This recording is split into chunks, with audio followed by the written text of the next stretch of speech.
It is Confession Tuesday. Local life coach Rebecca Silence is in studio. InspiredResultsCoach.com. First question out the box. How are you feeling?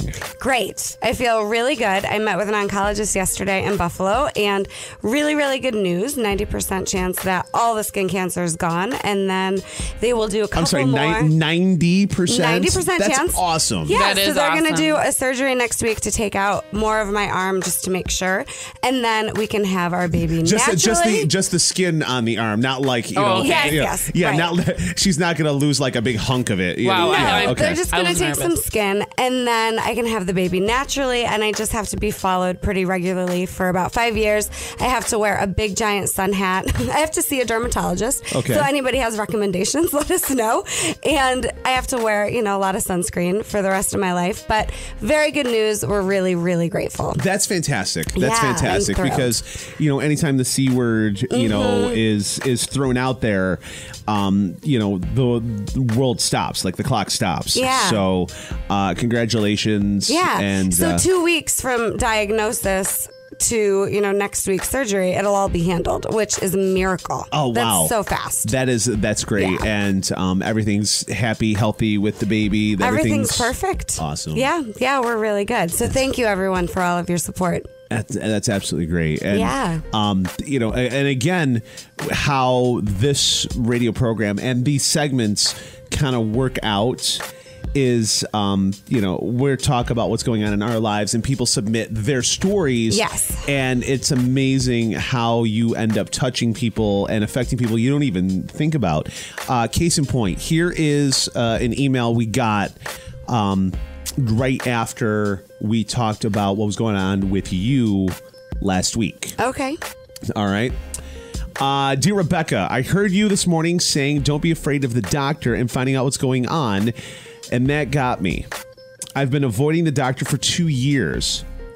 I've had a bad pap since I was 16.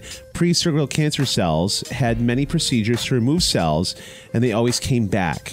So I was pushed into a hysterectomy at 26, and pap came back again, showing atypical cells. And at first I was mad, sad, hurt, and devastated that I would never have another baby because the doc said that this was the only way to get rid of the bad cells. And then they're back anyway. And then time went by, and as mad as I am, I'm also scared to know how or why I still have bad cells even after having my womanhood taken from me. Wow. Thank you for being brave and for being so honest and writing that in. And you're absolutely right, Gary. The emails that come into this show, you have no idea how many people can relate to your story. Byron Katie says that there's no new form of suffering, that we can all relate to anyone's experience. And, it's very difficult sometimes to accept a reality that doesn't seem attractive to us. It's very difficult to accept that. And I don't actually coach people to totally accept what's happening. But what I want people to consider, and what I did with this cancer diagnosis, was I went to a place where I tried to find evidence and reasons that I would be willing for what was happening to happen.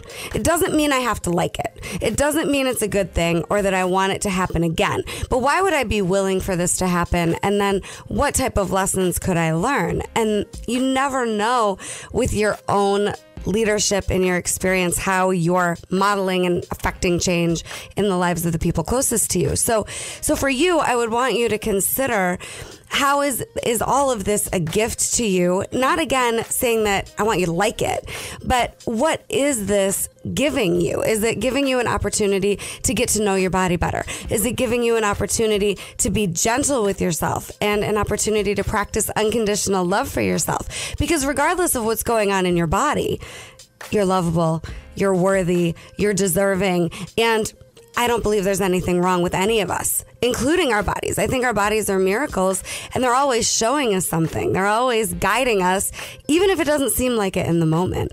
And so your ability to get real with the situation, I would encourage you to get doctors. And then here's the other thing. We don't have to believe everything we hear. right? You don't have to just see one doctor and believe it. There may be some new doctors that you could talk to, get differing opinions, get differing treatment plans. You don't have to accept at face value anything that doesn't fill you up or lift your spirits. You can get more opinions. And then again, don't quit until you've got a support system around you that you feel good about. And then that's the second piece for everyone. No matter what you're going through, please have a support system, especially this time of year. Holidays can be hard. Holidays, it's kind of like, starting about tomorrow, Pandora's box will open. Oh, trust me, we're gonna talk holidays in the next segment. Yeah. Don't you worry about holidays. Yeah. We'll talk about holidays. But this is just a time of year where things get louder than normal. And then regardless of what time of the year it is, please have a support system. Have people in your inner circle that you can go to that you know. Here's how you figure out who should go in your inner circle, by the way. Who do you know will love you no matter what? If they won't love you no matter what, they don't belong in your inner circle, right? If I've got someone in my inner circle that will always question me, tell me I'm wrong, tell me what to do, they don't belong in that inner circle. It doesn't mean they don't belong in my life, but why would I have you as my main confidant if every time I talk to you, you fight me? And then a lot of people do that. They have people in their inner circle that they wish would show up in a certain way that don't, and it's a setup for total disappointment. But if you can have at least 5 people that are your go-to. And the reason I say that is because, sometimes people aren't available.